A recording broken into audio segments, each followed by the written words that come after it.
বাংলা সিনেমার ইতিহাসে যদি লৌহমানব বা অ্যাকশন হিরো বলা হয় তবে সবার আগে যার নাম আসবে তিনি মান্না। অন্যদিকে গত 2 দশক ধরে যিনি একাই ইন্ডাস্ট্রিকে কাঁধে নিয়ে চলেছেন তিনি শাকিব খান। কিন্তু পরিসংখ্যান, জনপ্রিয়তা এবং বক্স অফিস কে কোথায় এগিয়ে, চলুন এই 2 সুপারস্টারের মুখোমুখি তুলনা করা যাক, যারা বাংলা সিনেমাকে দিয়েছেন ভিন্ন দুটি যুগ। শুরুটা করা যাক তাকে দিয়ে যাকে বলা হতো গণমানুষের নায়ক, এস আসলাম তালুকদার, যাকে আমরা চিনি মান্না নামে। 1984 সালে নতুন মুখের সন্ধানে কার্যক্রম দিয়ে তার আগমন। মান্নার সবচেয়ে বড় শক্তি ছিল তার বাস্তবসম্মত অভিনয় এবং উচ্চকণ্ঠ।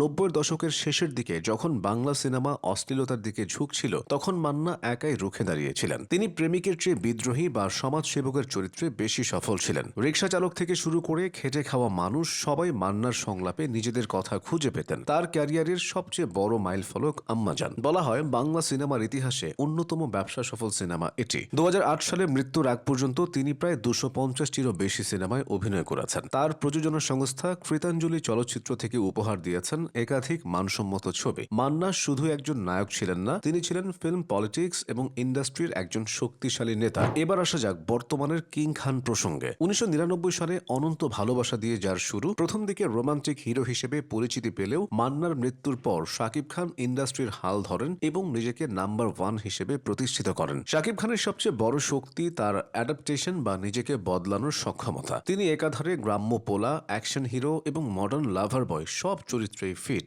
বিশেষ করে 2016 সালের শিকারী সিনেমার মাধ্যমে তিনি নিজেকে এবং বাংলা সিনেমাকে আন্তর্জাতিক লুকে নিয়ে আসেন। 4 বারের জাতীয় চলচ্চিত্র পুরস্কার জয়ী শাকিব খান গত 25 বছর ধরে রাজত্ব করছেন। যখন হল সংখ্যা কম ছিল তখনও শাকিবের সিনেমা মুক্তি পেলে হল মালিকরা আশার আলো দেখতেন। তার সাম্প্রতিক সিনেমা প্রিয়তমা, তুফান, বরবাদ এবং তাণ্ডব বাংলা সিনেমার বাণিজ্যের সব রেকর্ড ভেঙে দিয়েছে। এখন আসা যাক মূল তুলনায়। মান্না ছিলেন লাউড এবং অ্যাগ্রেসিভ। তার অভিনয়ে মেথড অ্যাক্টিং এর চেয়ে আবেগের প্রকাশ ছিল বেশি। তিনি সরাসরি সিস্টেমের বিরুদ্ধে কথা বলতেন। অন্যদিকে শাকিব খান অনেক বেশি ভার্সেটাইল এবং স্টাইলিশ। তিনি কমেডি, রোমান্স এবং অ্যাকশন তিনটিতেই সমান পারদর্শী। শাকিবের অভিনয় অনেক বেশি পলিশড এবং আধুনিক দর্শকদের কথা মাথায় রেখে করা। মান্নার ফ্যান বেস ছিল মূলত গ্রাম এবং মফস্বল কেন্দ্রিক। তিনি ছিলেন খেটে খাওয়া মানুষের প্রতিনিধি। অন্যদিকে শাকিব খানের ফ্যান বেস এখন গ্লোবাল। গ্রামের দর্শক তো আছেই, সাথে মাল্টিপ্লেক্সের এলিট ক্লাস দর্শককেও তিনি হলমুখী করেছেন। মান্নার আম্মাজান সেই সময়ের সাপেক্ষে যে ব্যবসা করেছিল তা অবিশ্বাস্য, কিন্তু টাকার অঙ্কে বা গ্রস কালেকশনে শাকিব খানের প্রিয়তমা বা তুফান